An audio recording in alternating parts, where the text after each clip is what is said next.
전립선염, 전립선 비대증, 심지어 전립선 암까지. 남성들의 수분고민 전립선 질환.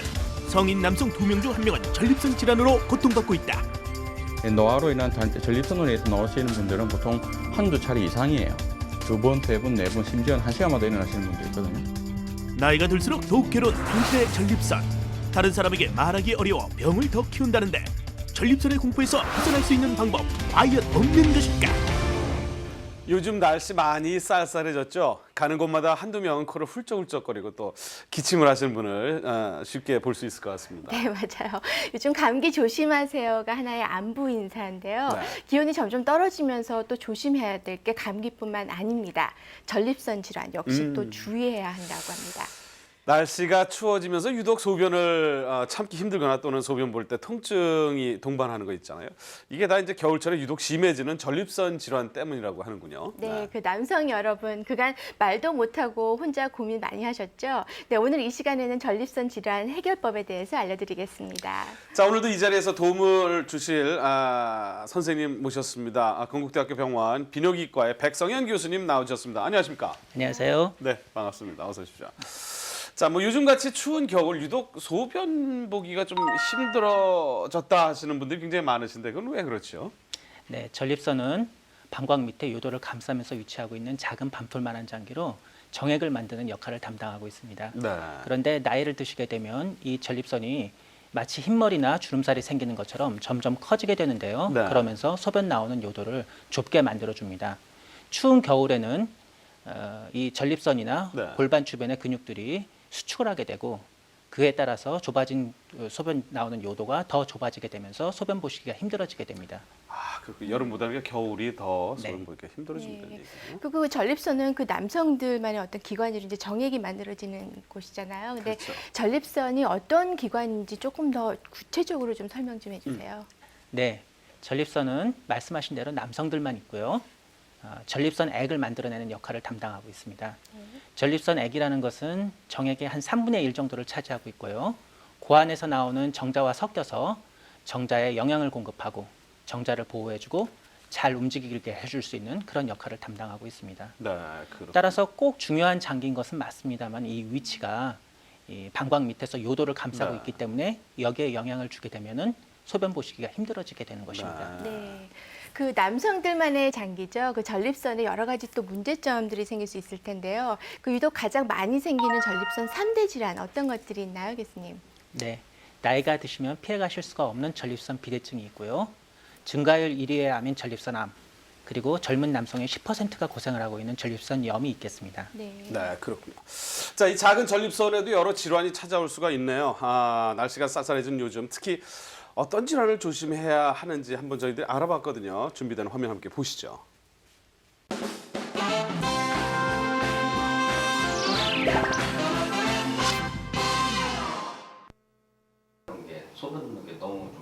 아침 저녁 찬 기운이 돌기 시작하면서 소변을 봐도 시원치 않은 김영욱 씨. 병원을 찾은 끝에 전립선염을 진단받게 됐다. 병리학적으로는 전립선 내 조직에서 백혈구나 임파구가 집착된 걸 얘기하고 또 임상적으로는 전립선액에 염증이 있고 또 그 서해부 통증과 같은 증상이 있는 것을 얘기하고 주로 30대에서 50대까지 즉 50세 미만에서 가장 흔한 전립선병이라고 할 수 있겠습니다. 어느 날 갑자기 오줌발이 약해지고 소변을 봐도 뒤끝이 시원치 않았던 것이 바로 전립선염 때문이었다. 기본적으로 배뇨 증상과 함께 통증이 동반되는데 배뇨 증상이라 하면 소변 줄기가 좀 가늘고 누구나도 잔뇨감이 드는 증상과 통증은 주로 해음부 주위, 소변 볼 때 요도 끝이 찌릿하다든지 해음부 쪽이 뻐근하거나 고환이 당겨지는 무거운 듯한 느낌이 들고 또 하복부가 소변이 찰 때 뻐근한 증상이 또 느껴질 수가 있습니다. 전립선염은 단순한 통증으로 끝나는 것이 아니다. 통증으로 인한 심리적인 위축으로 발기부전까지 찾아올 수 있는데 전립선염의 증상은 신체적인 증상 외에도 심리적인 정신적인 증상도 큰 부분을 차지하고 있습니다. 즉, 그 심리적인 증상으로 불안하거나 우울하거나 그런 문제가 있을 수 있고 또한 그런 거와 더불어서 성기능 저하가 올 수가 있습니다. 전립선염은 주로 약으로 치료 가능한데 세균성일 경우 항생제 처방을 위주로 하며 비세균성일 경우 약물 처방과 좌욕을 병행하기도 한다. 약물 치료만으로도 부족할 경우에는 물리 치료가 있겠습니다. 물리 치료에서 대표적인 것은 자기장 치료가 있겠고, 그 밖에 댁에서 하실 수 있는 것은 좌욕, 반신욕 또는 사우나 등이 있겠습니다. 제때 치료하지 않으면 만성으로 발전해 재발하기 쉬운 전립선염. 우선 조기 치료가 가장 중요한데 시작하겠습니다. 염증의 크기를 줄이기 위해 골반 근육의 이완과 수축을 반복하는 자기장 치료와 튜나요법이 전립선염을 치료하는 방법으로 사용되고 있다. 튜나요법은 요도에 내시경을 넣고 열 에너지를 가해 염증을 없애주는 방법이다.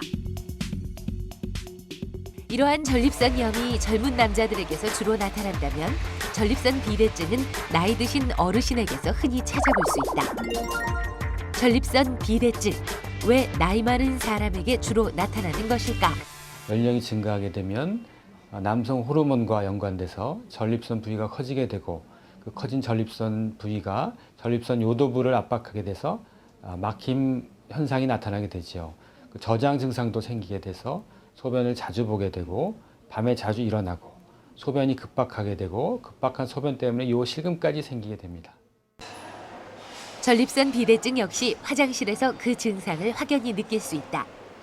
소변이 쉽게 나오지 않는 배뇨 지연이나 1시간에 서너 번씩 화장실을 가는 빈뇨, 그리고 갑자기 소변이 가늘어진 세뇨 역시 전립선 비대증을 의심해 볼 수 있는 증상이다. 나이가 들면서 점점 커지는 전립선. 전립선 비대증은 우선 초음파 검사를 통해 그 크기가 얼마나 커졌는지 확인할 수 있는데, 이와 함께 소변의 배출 속도와 양을 측정하는 요속 검사로도 비대증의 진행 속도를 측정할 수 있다. 그럼 전립선 비대증의 치료 방법은 어떻게 될까? 크게 약물요법과 수술적인 요법으로 나눠볼 수가 있고요. 약물요법은 증상이 경미한 환자한테 1차적으로 시행해서 많은 효과를 볼 수가 있습니다. 그리고 증상이 심하신 분은 수술적인 요법을 흔히 시행하게 되는데 경뇨도 전립선 절제술이나 또 그에 반해서 상당히 회복 기간이 짧고 통증이 적은 레이저를 이용한 전립선 절제술이 요즘 많이 시행되고 있습니다. 레이저를 이용한 전립선 절제술은 비정상적으로 커진 전립선 조직을 레이저로 태우는 것으로 국소 맞춤만으로 간단하게 치료 가능하다. 만약 비대해진 전립선을 그대로 방치할 경우 요도 폐색과 같은 심각한 합병증이 올 수 있기 때문에 밑이 찌릿하고 소변 보기 힘들어진다면 주저 말고 전문의를 찾아가 보는 것이 좋다. 작지만 강한 힘을 발휘하는 전립선. 전립선이 건강해야 온몸이 건강하다는 점 명심하자. 네, 화면 잘 봤습니다. 갱년기 사실 여성들에게만 있는 건 아니죠. 네. 그 여성들에게 폐경이 있다면 남성들의 갱년기를 알리는 게 바로 전립선 비대증입니다. 겨울철만 되면 소변 보기 힘들어지는 이유, 이 전립선 비대증이었군요. 전립선 비대증이 노화의 한 증상이라고 하니까 제가 벌써 뭐 나이 먹은 것이 아닌가 한 움찔거리는데 이거 뭐 괜찮습니까, 선생님? 네. 전립선 비대증은 나이가 드시면 피해 가실 수가 없는 질환입니다. 네. 전립선 비대증은 50대에서는 50%, 60대에서는 60%, 80대에서는 80%가 있는 질환이고요. 물론 일상생활에 불편하실 정도로 증상이 있으신 경우는 이거보다는 적습니다만은 네. 남성분들이 내가 나이를 먹었구나 하고 느끼시게 되는 대표적인 질환 중에 하나입니다. 네, 그렇군요. 그 전립선염과 비대증 그리고 거기에다가 이제 3대 전립선 질환으로 손꼽는 것이 바로 전립선 암인데요. 네. 최근 전립선 암이 점점 발생률이 증가하고 있다고 하거든요. 네, 교수님 왜 그런가요? 네, 전립선 암은 미국이나 유럽에서는 이미 남자 암 중에 발생률 1위의 암입니다. 네. 한국에서는 발생률 6위 정도에 해당합니다만은 계속 증가하고 있어서 지난 20년간 약 20배 정도 증가했고요. 곧 아이고. 발생률 중에서는 남성 암 중에 발생률 1위의 암이 될 것으로 생각하고 있습니다. 네.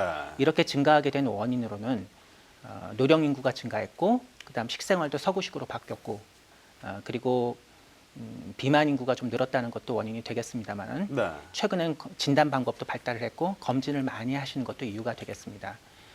전립선 암은 대개 60세 이후에 발생하는 데다가 증상이 초기에는 없는 경우가 많고 네. 천천히 진행되기 때문에 본인이 암이 있다는 것을 모르고 지나치시는 경우가 많이 있습니다. 네. 그런데 그런 경우들이 최근에 검사를 통해서 많이 진단돼서 발생률이 증가했다고 보시면 되겠습니다. 그렇군요.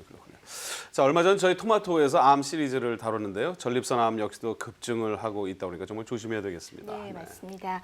하지만 그 전립선 암이 급증하고 있다고 꼭 두려워할 필요는 없습니다. 네. 그 불행 중 다행으로 전립선 암은 비교적 진행이 좀 느린 그런 암이기 때문에 예후가 좀 좋다고 하는데요. 또 진단 역시 또 가까운 비뇨기과에서 그 혈액 검사를 통해서 간단하게 할 수 있다고 하는데 맞나요, 교수님? 네, 그렇습니다. 네. 전립선암은 비교적 간단한 혈액 검사만으로도 쉽게 진단을 하실 수가 있습니다. 네. 이 검사를 전립선 특이항원 PSA 검사라고 하는데요. 이 검사는 아마도 지금까지 알려져 있는 피 검사를 통해서 하는 암 검사 중에서는 가장 정확하고도 좋은 검사라고 말씀드릴 수가 있습니다. 이 검사에서 수치가 일정 수치 이상이 되시면 전립선 암을 의심하실 수가 있고 네. 이런 경우 조직 검사를 통해서 정확하게 전립선 암을 진단하실 수가 있는데요. 네. 대한비뇨기과학회와 대한비뇨기종양학회에서는 예. 블루리본 캠페인이라고 해서 네. 전립선암을 조기에 진단하자는 그런 캠페인을 진행하고 있습니다. 네. 이 캠페인에서 한국 남성들이 얼마나 전립선암을 갖고 있는지 조사를 한 바가 있는데요. 이 결과 놀랍게도 한국인인 남성 55세 이상 남성 100명 중에 3.2명이 전립선암을 갖고 있는 것으로 나타났습니다. 네. 물론 이 검사는 네. 평소 때 증상이 있었다든지 관심이 있으셨던 분들을 대상으로 검사를 했기 때문에 네. 그대로 받아들일 수는 없습니다만은 우리가 생각하는 것 이상으로 전립선암 환자분들이 많이 있으시다는 것을 알 수 있고요. 네. 전립선암 같은 경우는 조기에 진단하시면 다양한 치료법들이 있기 때문에 비교적 경과가 좋으실 수 있습니다. 따라서 대한비뇨기과학회에서는 전립선암을 진단하기 위해서 남성들 같은 경우는 50세 이상의 경우에는 1년에 한 번씩 이 PSA 검사를 건강검진으로 하시도록 권유하고 있습니다. 그렇군요. 자, 재밌습니다. 남성 전립선암은 블루리본이고 얼마 전에 여성 유방암은 저희들이 핑크리본을 또 홍보 컬러로 또 했다고 그러는데 어쨌든 뭐 전립선암은 그나마 좀 착한 암이네요. 얘기 네, 들어보니까. 맞습니다. 교수님 궁금한 게 하나 더 있는데 말이죠. 전립선 그 암과 또 비대증 이런 전립선 그 질환을 가지고 있는 경우에 부부의 관계는 어떤 영향을 미치는지요? 네, 대부분 부부관계를 그대로 가지셔도 좋습니다. 전립선이라는 곳이 기본적으로 정액을 만드는 곳인데요. 네. 어떤 부분이든 간에 어떤 건강을 유지하려면 그 기능을 적당하게 이용하시는 게 좋습니다. 네. 따라서 전립선염이든 전립선 비대증이 있으시는 간에 적절하고 깨끗한 성생활 같은 경우에는 질환에도 도움이 되고 전립선 건강에도 도움이 됩니다. 단 전립선염 같은 경우에 한 10% 정도에서는 세균에 의한 급성 전립선염인데요. 네. 이런 경우에는 성생활을 안 가지시는 게 낫고요. 그렇지만 대부분의 90%는 비세균성 만성 전립선염이기 때문에 이런 네. 경우에는 적절한 생생활을 가지시는 게 도리어 치료에 도움이 될 수도 있습니다. 제가 개인적인 질문 하나 좀 네. 여쭤봐도 될까요? 이거 굉장히 뭐 좀 외람된 질문이지만 그 사정을 하는 횟수. 네. 그러니까 우리 청소년들이 이제 뭐 자위를 하면서 자위를 또 즐겨하는 친구들 많다고 그러고요. 이 횟수나 이런 것들이 전립선 암이나 비대증 증에 노출과 어떤 관계가 혹시 있는지요? 네, 아직까지는 관련성이 있다는 보고는 없습니다. 그렇군요. 전립선염은 뭐 남성의 절반 정도가 일생에 한 번 이상 경험할 만큼은 흔한 질병이지만 그에 대한 관심이 크지 않은 편이라고 합니다. 자, 어떤 경우 전립선 질환을 의심해 볼 수 있는지 저희들이 준비를 해봤습니다. 정혜진의 특급 정보 함께 보시죠.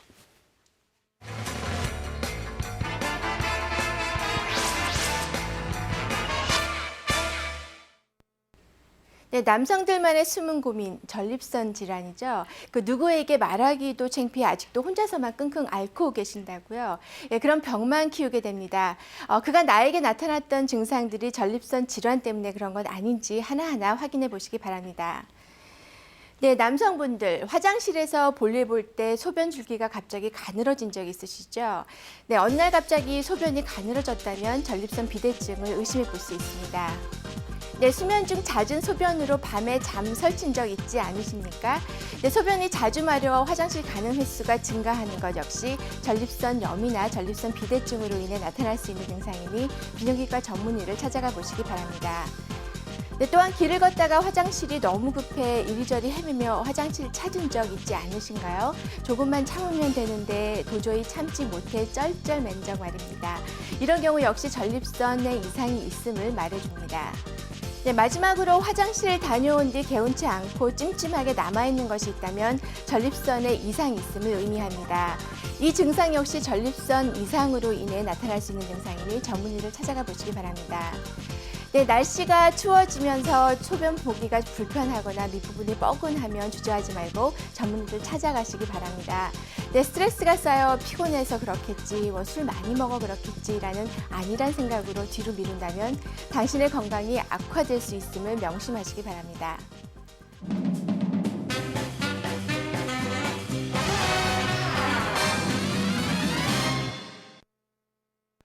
어릴 적에 친구들하고 이렇게 벽에 소변을 보면서 소변 줄기가 누가 더 멀리 누가 더 높이 나가나 이런 내기를 아마 여러분들도 한 번쯤은 해보셨을 겁니다. 이런 내기 말이죠. 요즘은 굳이 내기까지 하지 않더라도 예전 같지 않다는 그런 생각을 아마 방송을 보시고 많이들 하실 텐데 오늘 보니까 소변 줄기에도 건강이 담겨져 있네요. 네, 그렇습니다. 소변을 시원하게 잘 보신다는 것은 생각하시는 것보다는 굉장히 복잡하게 조절이 됩니다. 일단 방광에 적절한 양의 소변이 차 있어야 하고요.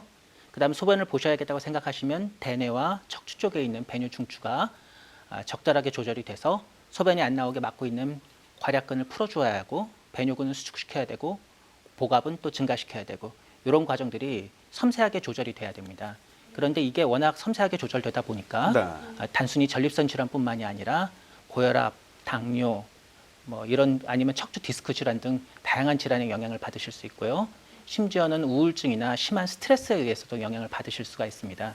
따라서 소변을 시원하게 잘 보신다는 것은 이러한 부분들이 잘 되고 있다는 거고 건강하시다는 것을 의미하는 것이 되겠습니다. 소변 줄기가 굵으면 성기능도 뛰어난다 이런 말 예전부터 들어봤습니다만 단순한 속설이 아니라는 생각이 듭니다. 어느 정도 일맥상통하는 말이었군요. 네, 소변 줄기가 굵다는 것은 방금 전에 말씀드린 것처럼 그런 쪽이 건강하시다는 것을 의미하고요. 발기는 건강의 지표이기 때문에 당연히 소변 줄기가 굵으신 분들은 일반적으로 성기능이 좋으신 분들도 많습니다. 그리고 직접적으로도 어떤 배뇨에 문제가 있으신 분들이 성기능이 저하가 많이 있고요. 이런 분들에 대해서 적절한 약물로 치료를 했더니 성기능이 좋아지셨다는 경우도 많이 있습니다. 그 역으로 성기능에 문제가 있는 분들한테 적절한 치료를 했더니 배뇨 증상이 덩달아 좋아졌다는 얘기도 있고요. 따라서 배뇨 증상과 성기능은 아주 밀접한 관련성이 있다고 보실 수 있습니다. 네, 사실 이처럼 우리 주변에 성기능과 관련된 그런 정력, 그런 거와 관련된 그런 말들이 굉장히 많이 떠돌고 다니는데 그렇습니다. 어떤 속설들이 잘못된 것이고 그 이유가 왜 있는지 한번 알아봤는데요. 그렇습니다. 남자들이 이제 머리가 둘 셋만 모이면 우리들은 이런 얘기, 정력 얘기, 얘기 많이 합니다만 자 여기서 전립선 질환 예방에 좋은 음식까지 저희들이 준비를 해봤습니다. 여러분들 궁금하시죠? 화면 함께 보시죠. 헐리우드 최고의 배우 로버트 드니로 그에게도 말 못할 고민이 하나 있었으니 바로 전립선 질환으로 고통을 받았다는 것인데요. 나이가 들면서 대부분의 남성에게서 발병하는 전립선 질환, 노화라는 고정관념 때문에 어렵지 않게 전립선에 관련된 여러 속설들을 들 수 있었는데요. 전립선 질환에 관련된 속설 그 첫 번째, 뚱뚱한 남성일수록 전립선 질환 위험이 높다? 비만층들이 경기도가 원래 더 많잖아요. 글쎄요, 잘 모르겠는데요. 뚱뚱한 사람이 잘 걸리죠. 아무래도 좀 뚱뚱한 사람이 많이 경험이 높겠다고 생각합니다. 대다수의 시민들이 뚱뚱할수록 전립선 질환과 연관성이 있다고 생각하고 있었는데요. 정말 그럴까요? 네, 일반적으로 그 뚱뚱한 남성들에 있어서 전립선 질환이 많이 나타난다고 알려져 있습니다. 특히 그 중에서 복부 비만이 많고 운동량이 적으면서 칼로리 섭취량이 많은 분들에 있어서 전립선 비대증이 많이 나타나며 그동안의 보고에 보면 서구에서 많이 나타나고 있었습니다. 하지만 요즘에 우리나라 분들도 비만 남성들이 많으면서 전립선 비대증이 많이 늘고 있습니다. 자, 그렇다면 건강관리는 물론 몸매 관리를 위해 남녀노소 즐겨 타는 자전거. 그런데 유산소 운동을 백미로 알려진 이 자전거가 전립선 건강에 치명적이라는데요. 전립선 질환에 관련된 속설 그 두 번째, 자전거가 발기부전을 일으킨다? 오히려 더 좋은 거 아닌가요, 자전거 타면? 그렇지는 않을 것 같고요. 그건 관계없다고 생각해요. 확실한지 잘 모르겠어요. 그냥 인터넷 같은 데서 본 거 같아요. 자전거와 전립선 건강의 진실은? 매일 1시간 이상씩 장기적으로 자전거를 타면 회음부 압박을 통해서 전립선이나 주변 근육이 자극을 받게 돼서 발기에 좋지 않은 영향을 미친다는 보고는 있습니다. 하지만 적당한 운동 강도와 시간을 지킨다면 큰 문제는 없습니다. 전립선 질환에 관련된 속설 그 세 번째, 대머리가 정력이 세다? 동서고금을 막론하고 아저씨를 상징하는 대머리. 그런데 남성들 사이에선 대머리가 정력의 왕으로까지 불려지고 있다는데요. 예, 그런 얘기를 많이 들은 것 같습니다. 약간 그런 이야기들 많이 하더라고요. 그냥 우스갯소리로 속설이지 싶어요. 과연 그 진실은 무엇일까? 네, 전혀 근거 없는 얘기입니다. 강력한 남성 호르몬인 DHT는 대머리나 전립선 비대증의 물론 가장 중요한 원인이지만 대머리가 있는 분들이 없는 분들에 비해서 남성 호르몬의 수치에 차이를 보이지 않고 호르몬은 적정 수준 유지할 때 가장 몸에서 좋은 반응을 나타냅니다. 전립선 남성 건강의 지표라 할 수 있기 때문에 여러 속설들이 생긴 것 같은데요. 그렇다면 남성에게 고통의 굴레가 되기도 하는 전립선 질환 어떻게 예방할 수 있을까요? 화려하게 드십시오. 화려하게 먹어라. 정기적인 검진이나 치료 못지않게 화려하게 드시는 것이 좋습니다. 그 파이토케미칼 성분이 많은 컬러푸드를 충분히 섭취하시는 것이 도움이 됩니다. 파이토케미컬, 토마토의 붉은색인 라이코펜, 포도의 보라색 레스베라트롤, 오렌지 노란색 카로티노이드 등이 모두 여기에 해당된다고 하는데요. 파이토케미컬을 섭취하면 과연 어떤 도움을 줄까요? 파이토케미칼은 채소나 과일 등 여러 식물에 함유된 생리활성 영양소로 열량은 없지만 항암, 항산화, 항염증 및 심혈관계 질환 예방에 효능이 있으며 남성의 전립선 질환에도 도움이 됩니다. 때문에 화려한 색상의 과일이나 채소를 다양하게 섭취하는 것이 좋다고 하는데요. 그렇다면 파이토케미컬 어떻게 섭취하는 것이 좋을까요? 과일과 채소를 갈아서 만든 주스를 물처럼 수시로 마셔주는 것도 좋은 방법이라고 합니다. 많은 분들이 과일과 채소는 갈아 드시면 영양 성분이 파괴되는 줄로 알고 계시는데요. 파이토케미컬은 갈아 드셔도 영양 성분이 전혀 손실되지 않습니다. 또한 다양한 형태의 요리를 시도해보는 것이 좋다고 하는데요. 눈과 입이 즐거워지는 파이토케미컬 요리법 한번 만들어 볼까요? 먼저 초록색 애호박, 주황색 당근, 그리고 노란색과 붉은색의 파프리카는 잘게 썰어서 준비를 해두고 밀가루와 달걀, 버터, 소금을 넣고 만든 반죽을 얇게 펴서 잘게 썰어 놓습니다. 그런 뒤 끓는 물에 준비해둔 채소를 살짝 데쳐주고 국수는 5분 정도 삶아주는데요. 이때 국수를 찬물에 담가주면 더 쫄깃한 맛을 느낄 수 있다는 거 아시죠? 자, 그리고 샐러드에 감춰 소스를 만들어주는데요. 호두 오일, 머스터드, 소금, 후추를 넣은 뒤 레몬즙으로 마무리를 합니다. 그런 뒤 지금까지 만든 채소와 국수 그리고 소스를 골고루 잘 섞어주면 샐러드 완성! 마지막으로 토마토와 파슬리 찹을 올려줍니다. 이것으로 전립선 질환 예방에 좋은 파이토케미컬 샐러드가 완성되었습니다. 컬러푸드 파이토케미컬로 맛과 건강 함께 챙기시길 바랍니다. 다행이네요. 요즘에 제가 먹고 있는 음식들이 거의 지금 화면에 와 있어서 다행이라는 생각이 드는데 그간 우리가 알고 있던 또 이 대머리가 정력이 세다는 말 요것도 잘못된 속설이라고 그러는군요. 네. 네, 사실 오늘 저도 집에 가서 토마토 오렌지 사다가 샐러드 좀 만들어서 줘야겠 것 같아요. 사랑받을 것 같지 않아요? 저부터 좀 준비해 주세요. 네. 자, 40대, 50대 남성분 중에서 발기부전으로 고민하는 분들이 참 많은데 이는 단순한 문제로 생각해서는 안 된다고 생각을 합니다. 왜 그런지 한번 알아보겠습니다. 왜 그렇죠? 네. 발기는 남성에 있어서 건강의 지표라고 보시면 딱 맞습니다. 음경은 작은 심장이라고 말할 정도로 혈관 뭉치로 이루어져 있고요. 그다음 미세하게 신경으로 조절이 되게 돼 있습니다. 근데 이 과정이 미세하게 조절되다 보니까 신체적인 문제뿐만이 아니라 호르몬의 이상 또는 스트레스나 우울증 등에 대한 정신적인 이상으로도 금방 문제가 많이 발생합니다. 그리고 발기부전이 있으신 분들을 하루 5, 6년 이상 장기간 관찰을 했더니 그런 분들에서 고혈압이나 심혈관 질환 등의 여러 가지 질환들이 많이 나타나는 것이 발견됐습니다. 따라서 발기부전이 있다는 것은 정신적으로든 육체적으로든 뭔가 건강에 적신호가 왔다는 사실이고요. 따라서 건강의 회복을 위해서 노력을 하셔야 합니다. 그렇군요. 제가 오늘 질문이 참 많습니다. 외람된 질문 하나만 더 하겠습니다. 저희들이 이 남자들이 요즘에 특히 젊은 층들이 스키니 바지라고 해서 딱 붙는 바지, 또 운동을 많이 하는 사람들이 이게 꽉 조이는 이 언더웨어, 속옷들을 많이 입고 있는데 이게 꽉 조이는 것도 이 전립선에 어떤 문제가 좀 되는지요? 네, 많이 안 좋습니다. 일단 그렇지만 전립선보다는 우선은 고환 쪽에 더 안 좋은 영향을 주게 되고요. 고환이 우리 몸에서 이렇게 밑으로 떨어져 있는 이유는 체온의 영향을 덜 받아서 좀 더 시원하게 보관하는 것이고요. 그러니까 쉽게 생각하면 생체 냉장고입니다. 그쪽에 그렇게 보관이 되고 있는데 그런 딱 붙는 바지나 속옷을 입게 되면은 고환이 몸 쪽에 달라붙으면서 열의 영향을 받아서 고환 기능이 나빠지게 되니까 네. 불임을 유발하실 수도 있고 네. 당연히 성기능 장애 같은 걸 유발하실 수도 있습니다. 그렇군요. 물론 전립선의 입장에서도 네. 혈액순환에 지장을 주기 때문에 네. 안 좋은 영향을 갖게 됩니다. 그렇군요, 그렇군요. 야, 이게 뭐 생각보다 굉장히 심각한 심각한 제가 좀 그렇습니다. 그렇습니다. 이 남자들은 그렇지 않습니까? 이 잠자리에서 이제 조금만 이상해도 이거 내가 약 먹어야 하나 말아야 하나 뭐 이렇게 고민하시는 분들이 많은 것 같은데 뭐 어떤 약을 그런 경우에 또 먹어야 하는지요, 저희들이? 네. 발기부전은 최근에는 네. 굉장히 다양한 치료법들이 나와서 비교적 잘 치료가 되고 있습니다. 그 중에서도 먹는 발기부전 치료제는 비교적 효과도 좋고 그다음 부작용도 적고 복용하기도 쉽기 때문에 네. 권장할 만합니다. 그렇고. 뭐 일부 어떤 분들은 이런 약을 계속 드시게 되면 또 원 기능이 점점 더 나빠지게 돼서 약에만 의존해야 돼서 안 된다고 하시는 분들도 있지만 네. 이건 잘 몰라서 하시는 말씀이고요. 네.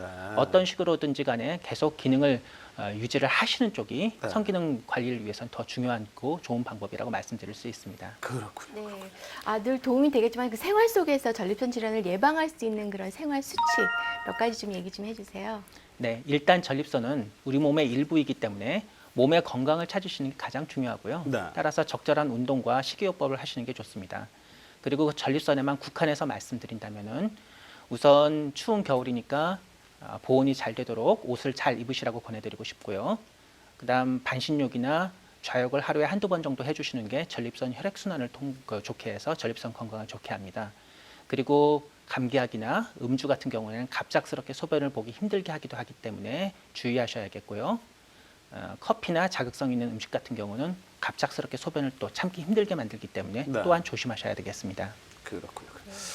예전에 우리 조상들은 서위를 고를 때 모래가 가득 담긴 요강을 내밀었다고 합니다. 서위가 소변을 본 요강을 살피며 요강 속에 모래가 파인 정도를 보면서 예비 신랑의 건강을 체크했다는 이런 또 우리 선조들의 또 눈치를 또 이렇게 옆에 볼 수 있는데요. 네, 그렇습니다. 우리 조상의 지혜가 엿보이는 그런 대목인데요. 그 예나 지금이나 소변은 건강의 신호등입니다. 네. 그 소변 색이나 냄새 또 횟수가 달라졌거나 어느 날 갑자기 아랫부분에 통증이 또 느껴진다면 건강에 빨간불이 켜 있음을 의미하죠.